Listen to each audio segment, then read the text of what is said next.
வணக்கம், welcome to my channel. இன்றைக்கி நாம் பார்க்க போகிறது சில டிப்ஸ் அண்ட் ட்ரிக்ஸ் தான். வீட்டுக்கு நமக்கு தேவையான சில குறிப்புகள் ஈஸியாக ஆக்கக்கூடியதானது தான் பார்க்க போகிறோம். வாங்க ஃபஸ்ட்டு ஹேக் என்னன்னு பார்க்கலாம். இது வந்து நம்ம எல்லாருமே ஹேண்ட் வாஷ் டவல்ஸ் வச்சுருப்போம், இல்லை கிச்சன் டவல்ஸ் வச்சுருப்போம். இல்லை நீங்கள் டெய்லி யூஸ் பண்ணுற டவல் கூட டர்க்கி டவல் இந்த மாதிரி நீங்கள் என்ன பண்ணலான்னா ஃபோல்ட் பண்ணிக்கோங்க. ஹாஃபாக முதல்ல ஃபோல்ட் பண்ணிவிட்டு லென்த்தியாக ஃபோல்ட் பண்ணிட்டு அதுக்கப்புறம் ஒரு முக்கோண ஷேப்பில் ட்ரையாங்கிள் ஷேப்பில் இது பண்ணிவிட்டு அதுக்கப்புறம் ஃபோல்ட் பண்ண வேண்டியதான். ஃபோல்ட் பண்ணி அந்த எண்டை வந்து இப்படி உள்ளுக்குள்ளே வந்து டக்கின் பண்ணிடுங்க. ரொம்ப ஈஸியாக தான் இருக்கும். ஃபஸ்ட்டு வந்து ஹாஃபாக மடிச்சுக்கோங்க. பாதியாக மடிச்சுட்டு அதுக்கப்புறம் ஒரு கார்னரை மாத்திரம் முக்கோண ஷேப்பில் மடித்து விட்டுக்கோங்க. ட்ரையாங்கிள் ஷேப்பில் இந்த கார்னரை மாத்திரம் அதை அப்படியே வச்சுக்கோங்க. டர்ன்லாம் பண்ண வேண்டாம். அப்படியே வச்சுட்டு அடுத்த எண்டை வந்து அப்படியே ஃபோல்ட் பண்ணிட்டு வாங்க. மடக்கிட்டே வந்தீங்கன்னா எண்டை வந்து அந்த கார்னரில் உள்ளதை அப்படியே டக்கின் பண்ணிட வேண்டியது. அந்த நடுவில் அப்படியே பண்ணி வச்சிட வேண்டாம். இப்படி பண்ணிங்கன்னா உங்களுக்கு வந்து இடம் நிறைய அடைக்காது, நீட்டாகவும் இருக்கும். பார்க்குறக்கு ஸ்டார் ஹோட்டலில் வச்ச மாதிரி இருக்கும். நெக்ஸ்ட்டு போயிடலாம். நம்ம எல்லார் வீட்லேயும் சல்வார் டேப் வச்சுருப்போம். இது வந்து நம்ம எடுக்கிறதுக்கு ரொம்ப சிரமப்படுவோம். அந்த எடுத்த இடத்துல ஒரு டூத் பிக்கையோ இல்லை வேறு ஏதாவது ஒரு சின்ன இது மார்க் ஒன்று வச்சிட்டிங்கன்னா அந்த இடத்துல திருப்பி நெக்ஸ்ட் டைம் எடுக்கும்போது உங்களுக்கு ஈஸியாக இருக்கும். இது கண்டிப்பாக யூஸ்ஃபுல்லாக இருக்கும்னு நினைக்கிறேன். நம்ம ரொம்ப திணறிட்டுருப்போம், அது எங்கே இருக்குதுன்னு, அந்த எண்ட் எங்கே இருக்குதுன்னு. இது ரொம்ப யூஸ்ஃபுல்லாக இருக்கும்னு நினைக்கிறேன். நெக்ஸ்ட் இப்போ வந்து நம்ம அதே மாதிரி தான் பெட்ஷீட்ஸு நம்மளோட பெட் ஸ்ப்ரெட்ஸு அதெல்லாம் வந்து எப்படி ஃபோல்ட் பண்ணலான்னு பார்க்கலாம். இதையும் அப்படி நல்ல லென்த்தியாக அதாவது எந்த மாதிரி வேணும், உங்களுக்கு வந்து ரெக்டாங்கிள் வேணுன்னா ரெக்டாங்கிள், ஸ்கொயரில் வேணுன்னா ஸ்கொயரில் வச்சுக்கோங்க. அந்த மாதிரி நீங்கள் ஃபோல்ட் பண்ணிக்கோங்க.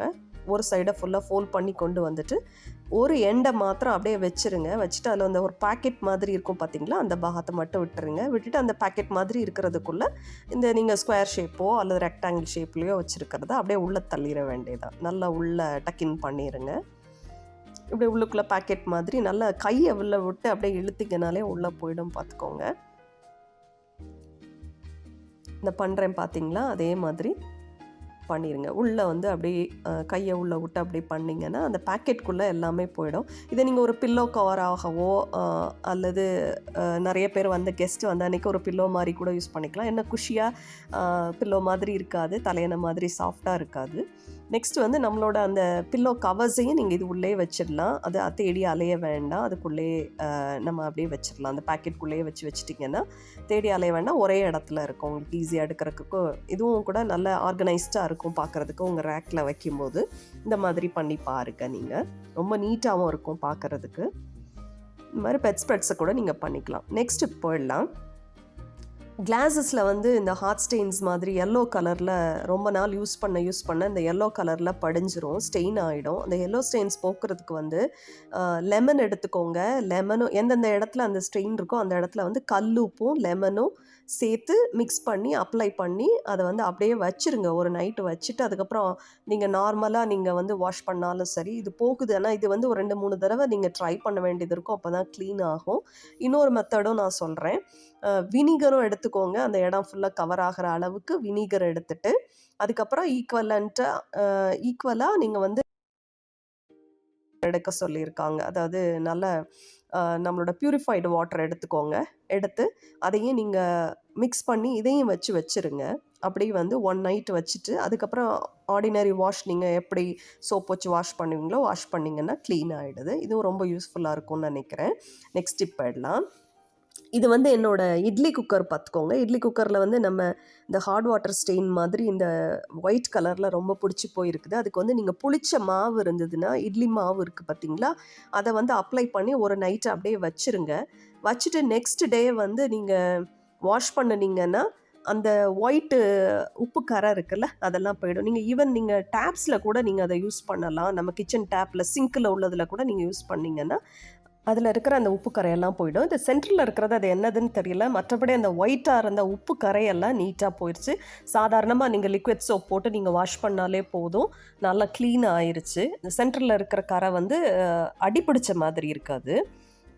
டிப்பில் வந்து நம்ம வந்து என்னோட இதில் வந்து இந்த அதாவது கரண்டி வைக்கிறதுக்கு ஸ்பூன் வைக்கிறதுக்கெலாம் ஸ்டாண்ட் கிடையாது. அதுக்கு பதிலாக நான் என்ன பண்ணியிருக்கேன்னா ஒரு டீப்பாக உள்ள ஒரு இந்த மாதிரி கப் எடுத்துருக்கிறேன். கப் எடுத்து மக் எடுத்து நீங்கள் இந்த மாதிரி அது சைடில் போட்டுட்டிங்கன்னா நம்ம தேடி அலைய வேண்டாம். வாஷ் பண்ணி போட்ட பிறகு கரண்டி எங்கே இருக்குது, ஸ்பூன் எங்கே இருக்குதுன்னு தேட வேண்டாம். இல்லை அங்கங்கே போய் கிடக்கும். இது ஒரே இடத்துல இந்த மாதிரி வச்சுட்டிங்கன்னா உங்களுக்கு ரிமூவ் பண்ணுறதுக்கும் ஈஸியாக இருக்கும். அடுக்கும்போது தேடி அலைய வேண்டாம். அவசரத்துக்கு வேணும்னாலும் நீங்கள் எடுத்துக்கலாம். அந்த டிப்பு ரொம்ப யூஸ்ஃபுல்லாக இருக்கும்னு நினைக்கிறேன். இந்த டிப்ஸ் எல்லாம் பிடிச்சிருதுன்னா உங்கள் ஃப்ரெண்ட்ஸ் அண்ட் ஃபேமிலிக்கு ஷேர் பண்ணுங்கள். மறக்காமல் பெல் ஐக்கன் டச் பண்ணுங்கள். அப்போ தான் லேட்டஸ்ட் வீடியோஸ்லாம் உங்களுக்கு வரும். இது வந்து ரொம்ப யூஸ்ஃபுல்லாக இருக்கும்னு நினைக்கிறேன். நம்ம இந்த மாதிரி ஃபுட் கண்டெய்னர்ஸ், ஸ்வீட் கண்டெய்னர்ஸோட வருகிறதான அந்த மூடி இருக்குது இல்லை, கவர், அந்த லிட்டெல்லாம் நீங்கள் எடுத்து வச்சு நம்மளோட இந்த மாதிரி பாக்ஸஸ் இருக்கும் நம்மகிட்ட, சின்ன சின்ன பாத்திரங்கள் வச்சுருப்போம், அது ஃப்ரிட்ஜில் வைக்கிறதுக்கு, அந்த ஃபுட்டெல்லாம் வைக்கிறதுக்கு கூட இது யூஸ் ஆகும். இதுக்கு வந்து எந்தெந்த கவர் எதுக்கு சேருதோ, இது கூட என்னோடய ஃப்ளாஸ்கோட மூடி பார்த்துக்கோங்க. அதை தான் நான் இது பண்ணி ஏதாவது நீங்கள் உள்ளே வைக்கன்னா வச்சுக்கலாம். இந்த மாதிரி இது வந்து கப்பு, மக்கு, இதுக்கு கூட அழகாக நீங்கள் எதுவும் ஊற்றி வைக்கன்னா வச்சுக்கலாம். நல்லா டைட்டாக இருக்குது, சிந்தாது. இது ரொம்ப யூஸ்ஃபுல்லாக இருக்கும்னு நினைக்கிறேன். இதே மாதிரி நீங்கள் லூஸாக இருக்கிற வேறு உங்களோட பாத்திரங்களில் கூட இந்த மாதிரி நீங்கள் யூஸ் பண்ணிக்கலாம். கண்டெய்னர்ஸ் இருந்ததுன்னா அதில் கூட நீங்கள் யூஸ் பண்ணிக்கலாம். அதனால் எதையுமே தூக்கி எறியாதீங்க வேஸ்டெல்லாம். நெக்ஸ்ட் இப்போ டிப் பார்த்துடலாம். இது ரொம்ப யூஸ்ஃபுல்லாக இருக்கும். நம்ம கார்ன்ஃப்ளவரு, பேக்கிங் சோடாலாம் வாங்கும்போது அதோட எக்ஸ்பைரி டேட் இருக்கும் பார்த்தீங்களா, நம்ம எடுத்து கொட்டி வச்சிட்டோன்னா அது வந்து தெரியாமல் போயிடும். நீங்கள் அப்படியே இந்த மாதிரி பாட்டிலில் வச்சாலும் சரி, அல்லது ஃபுல்லாக ஃபில் பண்ணாலும் சரி, அப்படி ஃபில் பண்ணி வச்சுட்டு அதுக்கப்புறம் அந்த கவரில் இருக்கிறது அது என்ன பவுடர்னே நமக்கு தெரியாது, பேக்கிங் சோடாவா கார்ன்ஃப்ளவரான்னு தெரியாது. ஸோ அந்த கார்ன்ஃப்ளவருன்றதையும் கட் பண்ணிவிட்டு, அந்த எக்ஸ்பைரி போட்டிருப்பாங்க பார்த்தீங்களா, அந்த அதையும் மாத்திரம் கட் பண்ணிவிட்டு சலா டேப் வச்சு அது மேலே ஒட்டி வச்சுக்கிட்டிங்கன்னா அது நம்ம வாஷ் பண்ணும்போது ஆட்டோமேட்டிக்காக நெக்ஸ்ட் வாஷில் அது வந்துடும். நம்ம அதை வாஷ் பண்ணி போட்டுடலாம். பட் எவ்வளோ நாளைக்குங்கிறது நமக்கு தெரியும். அது தெரியாமல் நம்ம வந்து முழிக்க வேண்டாம். இதை இது ஒரு ரொம்ப யூஸ்ஃபுல்லாக இருக்கும்னு நினைக்கிறேன். அது என்ன இதுன்னு சொல்லி என்ன பொருளுங்கிறதையும் அதையும் எடுத்து கட் பண்ணிவிட்டு அந்த கிளாஸில் சைட்லேயோ அந்த கவர்லேயோ நீங்கள் ஒட்டி வச்சிட்டிங்கன்னா ஸ்டிக் பண்ணி வச்சுருங்க.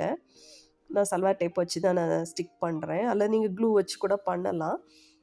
இது ஈஸியாக இருக்கும் ரிமூவ் பண்ணுறதுக்குன்றதுனால நான் இந்த மாதிரி பண்ணுறேன். ஸோ அந்த சைட்லேயும் மேலே வந்து கார்ன்ஃப்ளவருங்கிறதையும் அந்த மூடியில், ஏன்னா இது லென்த்தியாக இருந்ததுனால நான் மூடியில் பண்ண முடியல. சின்னதாக இருந்ததுன்னா அது மூடியில் கூட பண்ணியிருந்துருக்கலாம். ஸோ இந்த மாதிரி நீங்கள் பண்ணி வச்சுக்கிட்டிங்கன்னா உங்களுக்கு இது எவ்வளோ நாள் வரைக்கும் இருக்கும் அப்படிங்கிறதும் தெரியும். இது என்ன பொருளுங்கிறதும் நமக்கு தெரியும்.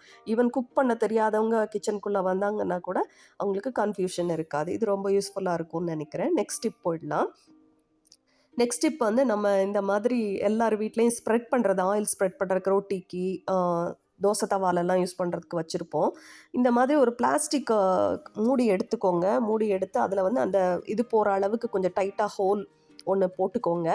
போட்டுட்டு அதுக்குள்ளே நீங்கள் வந்து எண்ணெயோ கீயோ நீங்கள் எது அப்ளை பண்ணுவீங்களோ அதை வச்சு அதுக்குள்ளே வச்சிட்டிங்கன்னா நீங்கள் அடிக்கடி வந்து இந்த ஆயில் ஸ்ப்ரெட் பண்ணுறத வந்து எவ்ரிடே வந்து அதை கீழே வைக்கணும், அது ஆயில் ஆகிடும், அதுக்கு ஒரு பாத்திரம் பார்க்கணும், ஒரு பிளேட் பார்க்கணும், அப்படிலாம் இல்லாமல் இது எப்போ நீங்கள் வாஷ் பண்ணுறீங்களோ அன்றைக்கி நீங்கள் வெளியே எடுத்து இதை வாஷ் பண்ணிக்கலாம். இதை அப்படியே நீங்கள் வச்சுட்டிங்கன்னா, ஆனால் கொஞ்சம் டைட்டாகவே அந்த ஹோலை போட்டு வச்சுக்கோங்க. ரொம்ப லூஸாக போட்டுறாதீங்க. டைட்டாக நல்லா ஃபிக்ஸ் ஆகிற மாதிரி அந்த ஹோல் வச்சுக்கோங்க. வச்சுட்டு கரெக்டாக நீங்கள் அப்ளை பண்ணும்போது அப்படியே அந்த மூடியோடய சேர்த்து நீங்கள் அப்ளை பண்ணலாம். இது ரொம்ப யூஸ்ஃபுல்லாக இருக்குது, ஈஸியாகவும் இருக்குது. இந்த மாதிரி மார்க்கெட்டில் கூட அவைலபிளாக இருக்குது. நீங்கள் அதுவும் கூட வாங்கினா வாங்கிக்கலாம். அது ஒன்றும் ரொம்ப பெரிய ப்ரைஸும் கிடையாது. பட் வீட்டில் இருக்கிறத நம்ம இப்படி யூஸ் பண்ணிக்கலாம். இப்படி நீங்கள் வச்சிடலாம். ஆனால் அந்த ஹோல் வந்து கரெக்டாக இருக்கிற மாதிரி வச்சுக்கோங்க. நீங்கள் உள்ள ரேக்குக்குள்ளேயே வச்சுருங்க. வெளியே வச்சிங்கன்னா இன்கேஸ் கரப்பாம்பூச்சி அதெல்லாம் உள்ளே போகிறதுக்கு குட்டி கேப் இருக்கிறதுனால வாய்ப்பு இருக்குது, சான்சஸ் இருக்குது. இது பாருங்கள், ஈஸியாக இருக்குது, லூஸாலாம் இல்லை. அழகாக இப்படியே பிடிச்சி நம்ம அதை அப்ளை பண்ணிடலாம். இது ரொம்ப யூஸ்ஃபுல்லாக இருக்கும்னு நினைக்கிறேன்.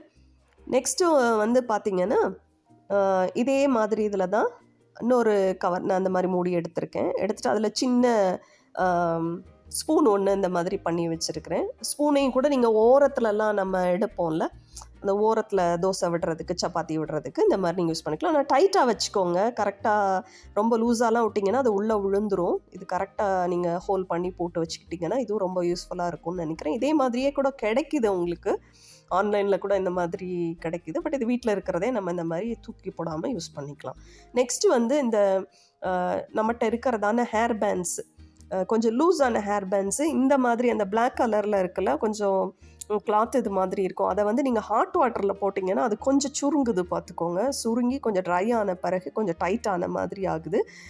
மற்றபடி உள்ள ரப்பர் பேண்ட்ஸ்லாம் ஆகுமான்னு எனக்கு தெரியலை. இது வந்து கொஞ்சம் ஷ்ரிங்க் ஆகிருக்கு. நெக்ஸ்ட்டு வந்து பால் பாத்திரம். இது வாஷ் பண்ணுறதே பெரிய கஷ்டமாக இருக்கும். இந்த பால் பாத்திரத்தில் இந்த பாலெல்லாம் அப்படியே நம்ம வேஸ்ட் பண்ணாமல் சப்பாத்தி மாவை போட்டு அல்லது நீங்கள் மைதா மாவு கூட பிசையலாம். பிசைஞ்சிட்டு அந்த பிசையும் போதே அந்த ஓரத்தில் உள்ள அந்த மலாய், அந்த க்ரீம் எல்லாமே வந்துடும், அந்த ஆடை எல்லாமே வந்துடும். நம்ம வேஸ்ட்டாக தூக்கி போட வேண்டாம்.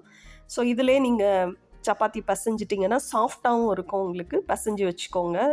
பாத்திரம் வளர்க்குறதுக்கும் நமக்கு ஈஸியாக இருக்கும். இதுக்கப்புறமா நீங்கள் ஆயில் வாங்கின பேப்பர்ஸ் இருந்திருக்குமான, கவர் இருக்குமான, அந்த கவருக்குள்ளேயே போட்டு அப்படியே ஃப்ரிட்ஜில் வச்சுட்டிங்கன்னா அந்த ஆயில் உள்ள ஆயிலும் அந்த மாவோட கூட இருந்து சாஃப்டாக இருக்கும். ஒரு நாள் மட்டும் யூஸ் பண்ணுங்கள், அப்புறம் தூக்கி எரிஞ்சிருங்க.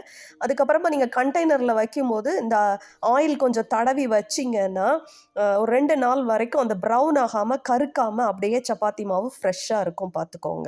ஸோ அந்த மாதிரி நீங்கள் யூஸ் பண்ணலாம். அந்த ஆயில் கவரையும் நீங்கள் தூக்கி எறிய வேண்டாம். ஒரு நாளைக்கு நீங்கள் யூஸ் பண்ணலாம். நெக்ஸ்ட்டு வந்து நம்ம ஃப்ரிட்ஜில் வந்து ஸ்மெல் இல்லாமல் இருக்கிறதுக்கு வந்து ஒரு சின்ன கண்டெய்னரில் ஓட்ஸ் எடுத்துக்கலாம், அல்லது வந்து பேக்கிங் சோடா ஒரு கண்டெய்னரில் எடுத்து வைக்கலாம், அல்லது வந்து ஒரு ஹாஃப் லெமன் வந்து நீங்கள் வச்சிங்கன்னா, இன்கேஸ் நான் வந்து இப்போ ஜாக் ஃப்ரூட் வச்சுருந்தேன், அதனால் ஃபுல்லாக அந்த ஸ்மெல் இருந்தது. அந்த மாதிரி ஸ்மெல் வராமல் இருக்கணும்னா இந்த மாதிரி நம்ம வச்சோன்னா ஒரு 15 டேஸ்க்கு அப்புறம் நீங்கள் அதை வந்து சேஞ்ச் பண்ணிடணும். லெமனாக இருந்தால் அது ஒரு 2 நாள் 3 நாள்லேயே நீங்கள் எடுத்துட வேண்டியது இருக்கும்.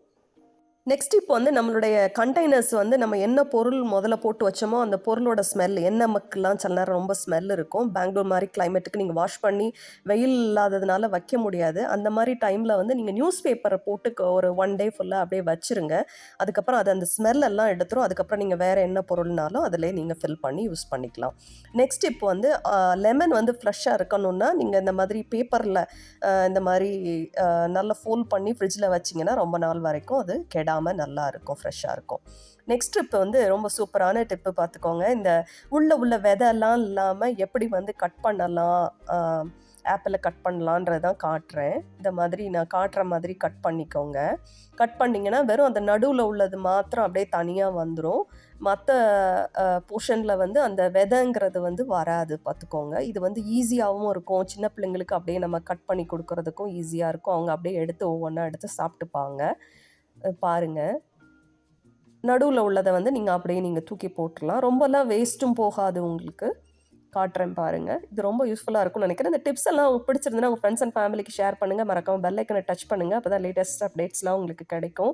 இன்ன வரைக்கும் என்னோட சேனலை சப்ஸ்கிரைப் பண்ணாதவங்க சப்ஸ்கிரைப் பண்ணுங்கள்.